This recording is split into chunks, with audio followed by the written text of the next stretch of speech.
see that? Yes, go to slideshow mode. So now we can hear and see you. Okay, cool. Let me know if I have any problems with the audio or video, and I can turn my video off to kind of improve bandwidth. But today I wanted to talk to you guys about Heritage Lake in Rantoul. It's what I'm hoping to do my capstone project on. We'll see how that goes, and I'll get into some of the issues we've run into with this project later. But Heritage Lake is a park that is between Rantoul and Thomasboro, which is just north of Champaign-Urbana. So very close to campus here. And it is a park that was constructed for the Chinook Air Force Base. So I'm just going to get into some of the history of the park, some of the resources that the park provides to the community and to wildlife, and I'll talk about the stakeholders, get into the master plan and what kind of updates we've had to make and what kind of things I'd like to add to the master plan. And then I'll have some time for questions at the end. So as I said, it's just outside of Rantoul, just south of town on the former Air Force Base. The land use in this area, as with most of central Illinois, is highly agricultural, former prairie for the most part. There are a few very small streams that kind of rub up against Rantoul, but we are basically smack dab between two water systems, the Middle Fork and the Sangamon. But we're just far enough from the two of them that we don't really have any big streams near us, but we are technically in the Middle Fork watershed.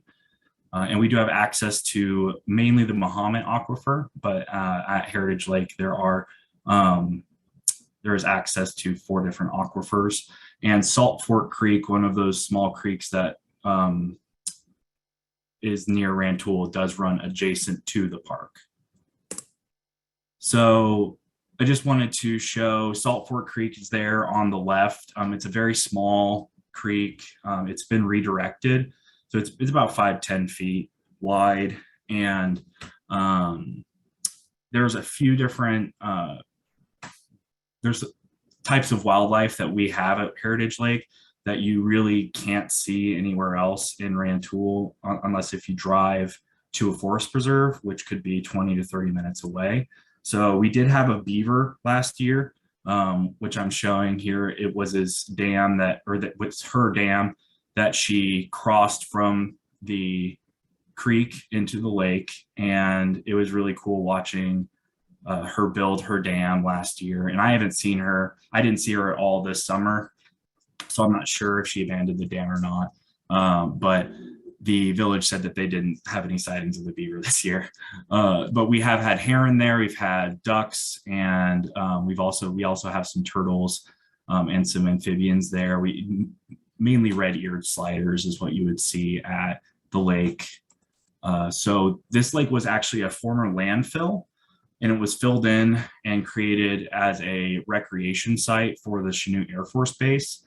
The Chinook Air Force Base is known as the training place for the first training place for the Tuskegee Airmen, which is the first all-black fighter pilot squadron in the United States. There's a movie, it's called Red Wings or something like that about them. But I chose this this postcard here because I'm pretty sure here in the H, it looks like a beach scene and some people maybe playing volleyball in it. And I believe that's supposed to be depicting Heritage Lake.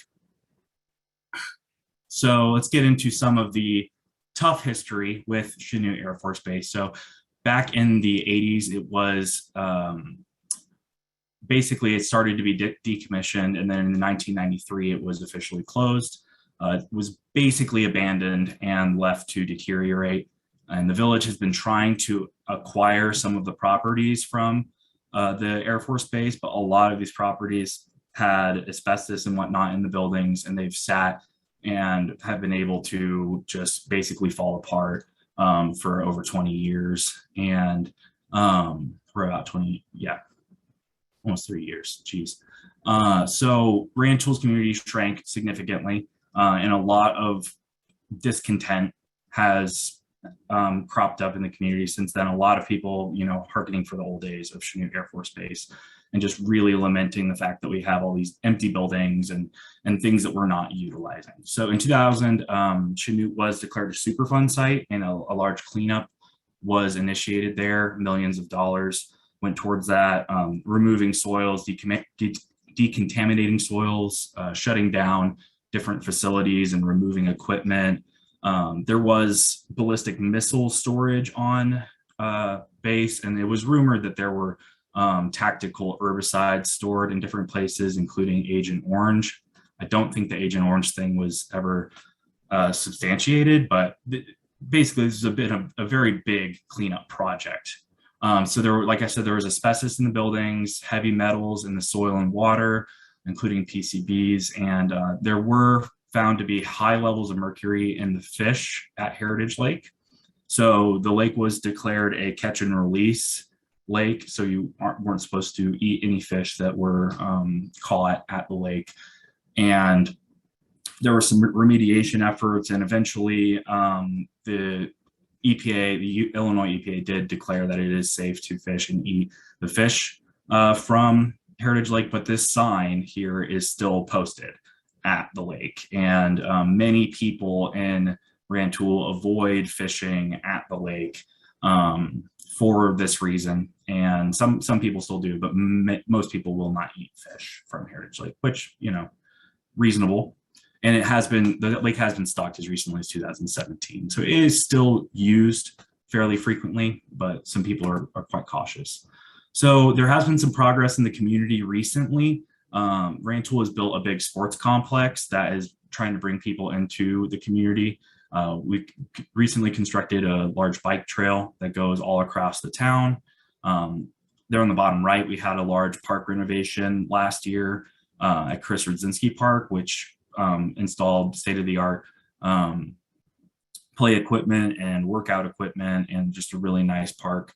And then on the bottom right, that is an expansion and renovation of the gym, which was one of the old buildings that the village did acquire from the Air Force, and they've invested in that to make an expansion to that building.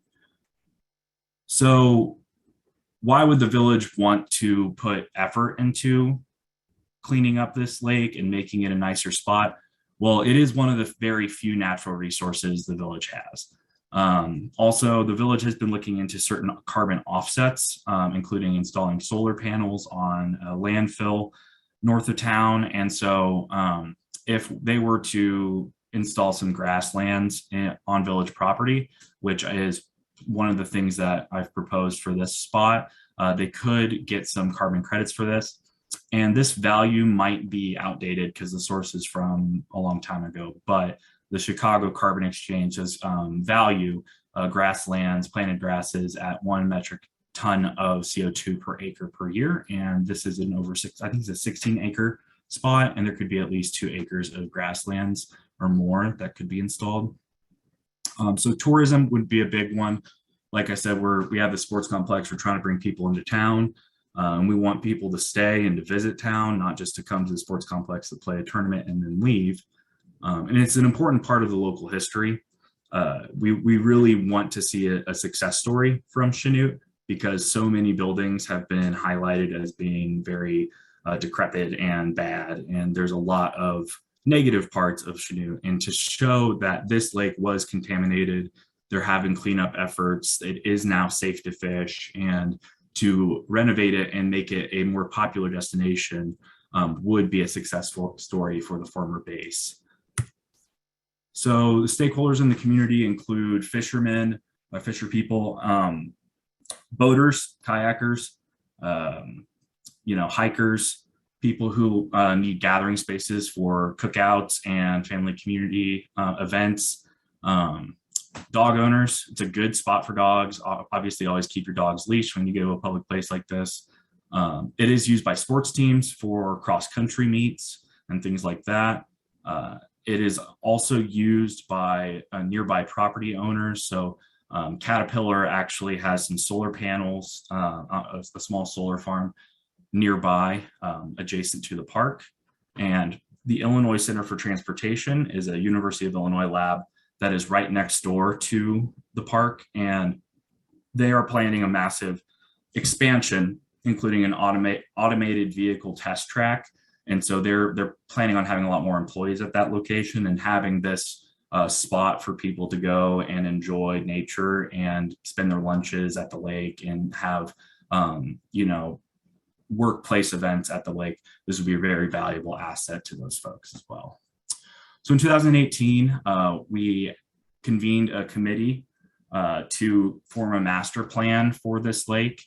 And we basically, we took everybody's ideas and we had as many ideas on the plate as we could.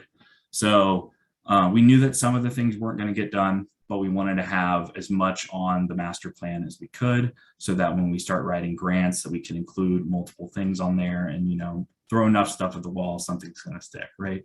So an accessible walking trail around the perimeter of the lake. There is basically a dirt trail that goes around the perimeter, and they want to turn that into an accessible trail. And they want to make it more accessible for boat users. Our boat dock is pretty much falling apart. So they wanted to move the dock, improve the kayak launch, and then install a different dock at a different place on the lake. A few natural areas restorations, and I'll get into those later. Bank stabilization and fishing areas. So that's the basic aim for that, was to make it more accessible, more easily accessible for people who need to fish, and to prevent erosion, because right now there's a picture of the bank there. There are no rocky areas, and basically people just stand on the edge of the lake and kick dirt into it in order to fish. So they wanted to create designated fishing spots and then stabilize the parts of the bank that are not designated fishing areas. The bridges to 3 different islands on the lake are pretty much falling apart, not very safe, and they wanted to remove those bridges and replace 2 of them. New park equipment. There is a kids play place there. They wanted to replace that kids play place, and also looked at doing some of that exercise equipment that I mentioned earlier that was installed in a different park in town. A potential amphitheater, a potential renovation to the boathouse, which I've put there at the top. It is just an empty building. The restrooms are gross and they're closed to the public. There's just like a porta potty there. So they wanted to make that boathouse operable again. And I've got a map here of the master plan which kind of outlines the different things that we wanted to do. Like, here's where the park would be. It's kind of outlined with the bank stabilization, and here would be the path. The path kind of cuts along here to one of the gazebos, and you can kind of see what I'm talking about here with the amphitheater and everything. So here's the solar panels I mentioned earlier. They've actually expanded into this area as well. And like I said, those are basically, that land is leased by Caterpillar as part of a carbon offset program of theirs. And the places I've outlined in red are the places that would potentially be natural areas if we were to get funding and if it were feasible. So this island basically would be here. I'll get to more details about the natural areas later, but let me just tell you kind of why, since we did this in 2018, why I'm still talking about this today. So we were in the midst of getting funding for this project, and then we got through the site visit, we got through the presentation to the state, and then we were rejected.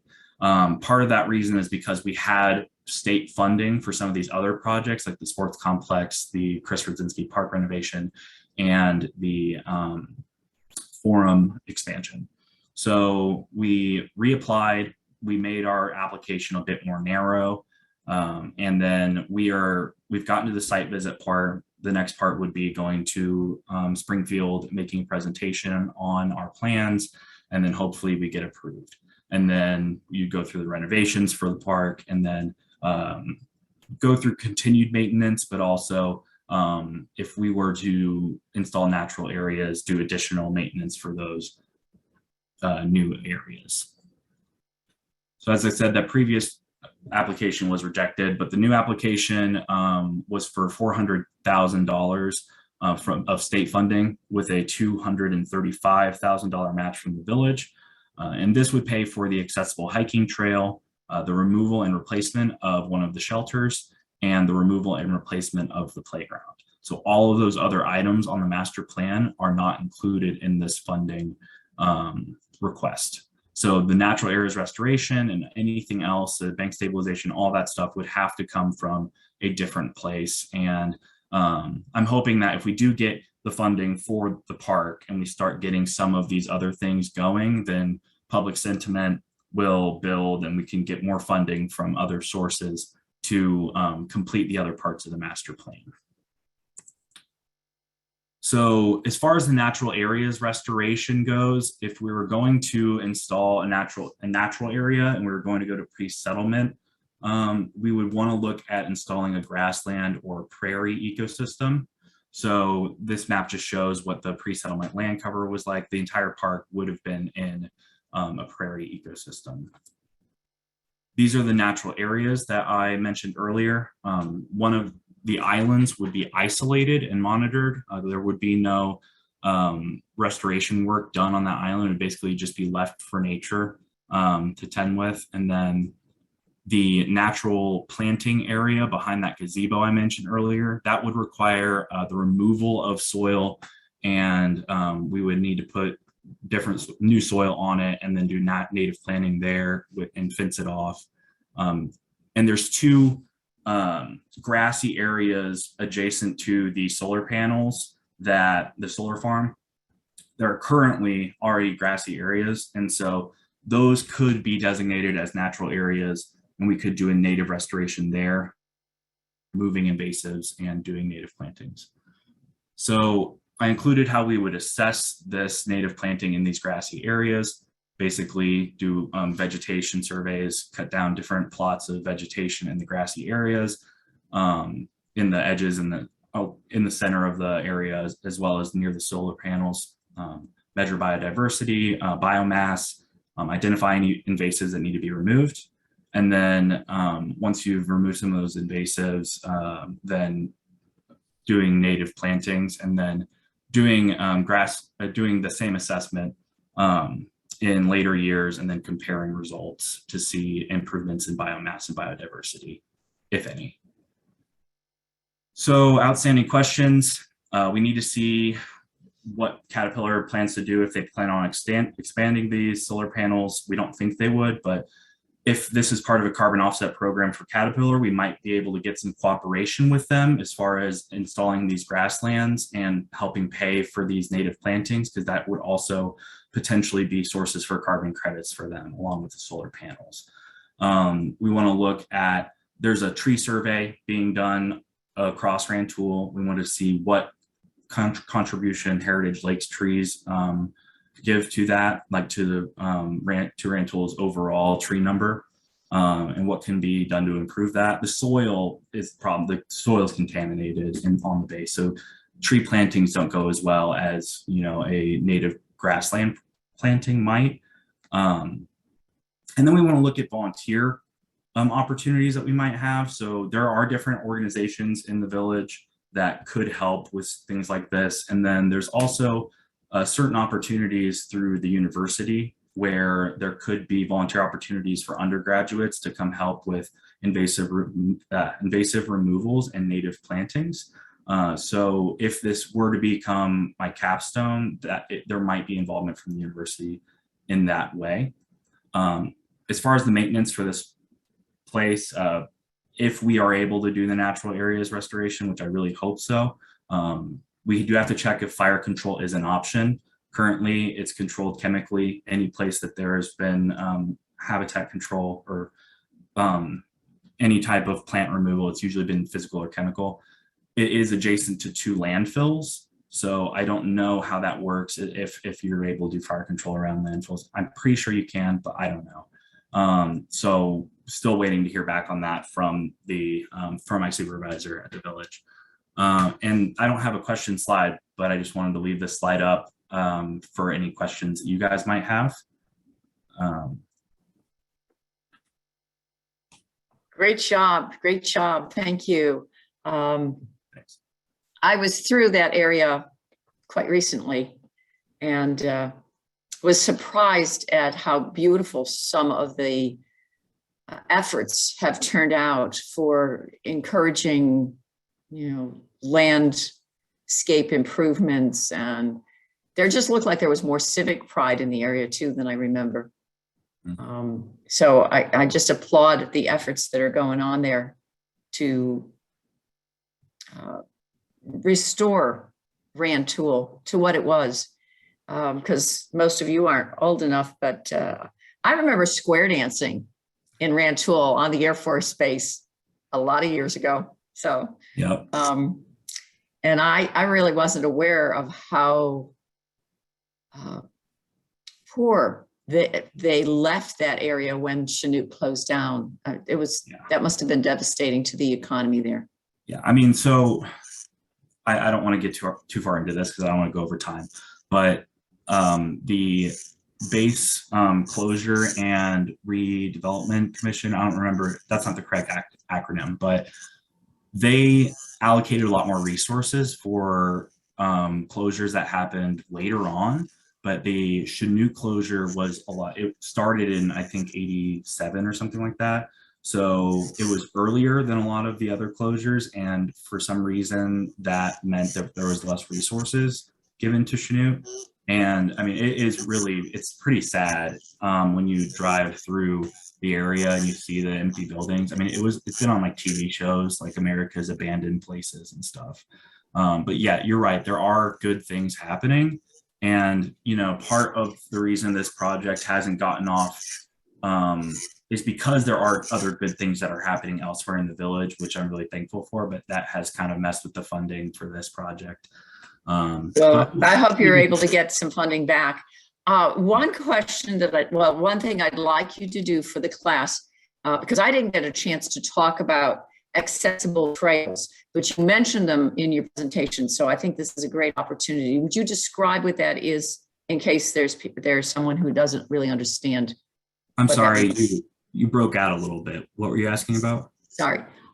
You very briefly mentioned accessible trails. Okay. And I didn't get a chance to talk about them in our class. So if you would describe that for the class so they understand that you're talking about. Typically, they're made with turf, like not turf, but that recycled tire material. And it's just easier for folks who are disabled and use wheelchairs to use those. I mean, concrete trails are usually pretty accessible, but these recycled rubber trails typically last a lot longer and less likely to have cracks in them that a handy-capable person might have trouble getting past. So this park, essentially, the trail around it is so rough and so kind of just you could probably use, like, sometimes people drive on it, which is you're not supposed to, but it's a pretty rough trail. And so like a handy-capable person would not be able to access that part. And so there are funding opportunities for different areas as far as trying to make natural areas and parks more consistent with the ADA, the Americans with Disabilities Act. And so there are funding for projects that provide accessible options for folks. And so I believe that is partly why that was such a big thing for the grant. And I agree with you. I think that there's a lot of effort being done to make these paths more handicap accessible.